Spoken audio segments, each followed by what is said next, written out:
let us proceed further and do another numerical from this book, Engineering Mechanics. Now it is the solution of 2.4 of problem set 2.1, Engineering Mechanics by S. Timoshenko and D.H. Young of Stanford University, USA. It's a simple problem. Now the statement of the problem is like this. To move a boat uniformly along a canal, there is a canal, a boat has to move uniformly, means at constant speed. To move a boat uniformly along a canal at a given speed requires a resultant force 1780 Newton. To pull the boat, we require a force of 1780 Newton. That is what it is given.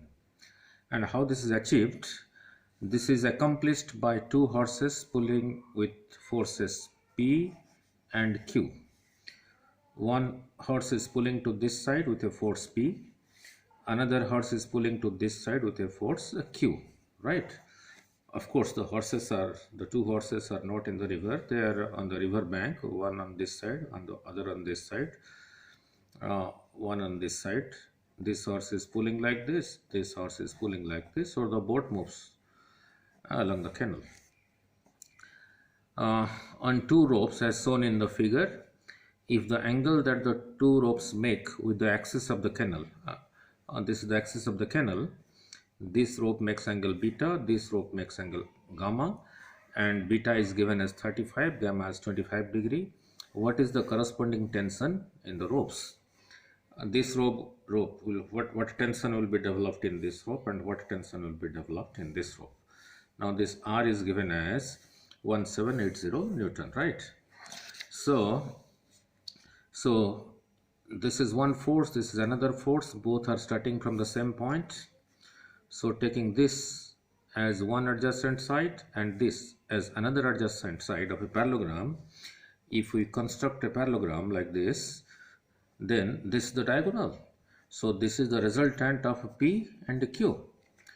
Now look, so R is the resultant of P and Q.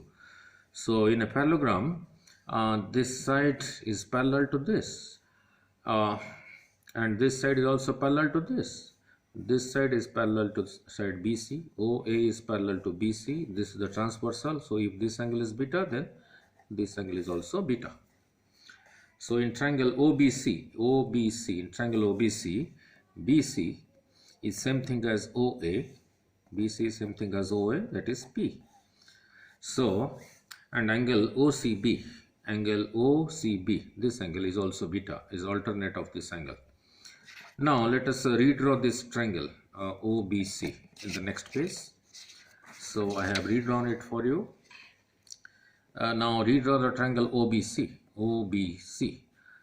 This angle was your gamma, this angle was your beta, this was given 35, this was given 25. This is your R, that is equal to 1780 Newton, that is given. Now so this is 25, this is 35. So this angle will be 180 minus 25 plus 35. So that comes out to be 120 degrees. So this angle is 120 degrees. Now apply sine rule for law of triangles. Now what is sine rule? Let me explain, then come back here. The sine rule is like this. In trigonometry, the sine rule is not applicable for right angle triangles. And this triangle OBC is of course not a right angle triangle because none of the three angles is 90 degree. So what the sine rule says, look at a triangle ABC. This angle is called angle A, this angle is called angle C, this angle is called angle B.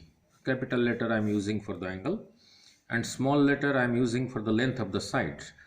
The side opposite to this angle, that is this side, is written as small a. The side opposite to this angle, that is AC, is written as small b. The side opposite to angle C is the side AB, that is written as small c. And the sine rule is this. Sine capital A over small a is equal to sine of the angle B over length of the opposite side is equal to sine of the angle C by length of the sides, opposite sides. So we'll apply that rule. Here. So now apply that rule. So Q, this angle, so this side Q over sine 35 is equal to, you can inverse it. You can write it as A over sine A, that is equal to B over sine B, that is equal to small c over sine of capital C. You can write this way also. So that is what I am doing here. So Q, this length, divided by the opposite angle sine 35 is equal to P, this length, divided by sine of 25 is equal to this length R divided by sine 20. This represents 1780 Newton.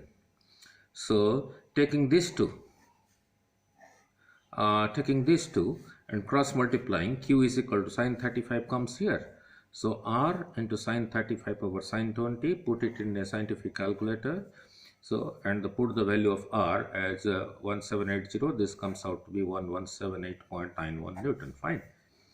Now similarly, take this P over sine 25 is equal to R over sine 20. So from these two cross multiplying, this sine 25 comes to this side. So R times sine 25 over sine 20, put these values in a scientific calculator, multiply with R given as 1780 Newton, that comes out to be 868.635 Newton. So by putting the value of R. So this side was represented in Newton, so this side and this side will be also represented in Newton.